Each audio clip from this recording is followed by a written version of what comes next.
تازہ ترین ویڈیوز کے لیے چینل کو سبسکرائب کر کے بیل آئیکن اور آل نوٹیفیکیشن پر کلک کریں تاکہ آپ کو ملے ہر اپڈیٹ سب سے پہلے۔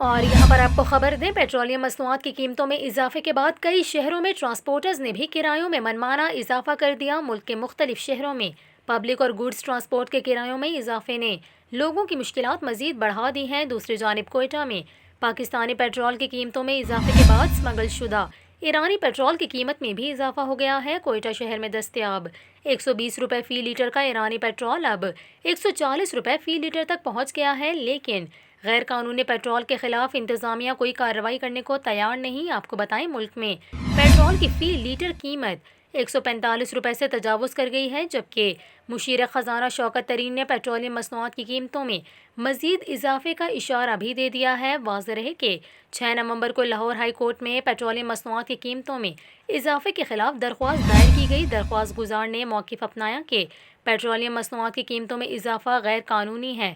1 اور 30 کو حکومت نے قیمتیں بڑھانے کا اعلان کر رکھا ہے، مگر اب قیمتیں 4 نومبر کو بڑھا دی گئی ہیں۔ درخواست میں پیٹرولیم مصنوعات کی قیمتوں کو کالعدم قرار دینے کی استدعا بھی کی گئی۔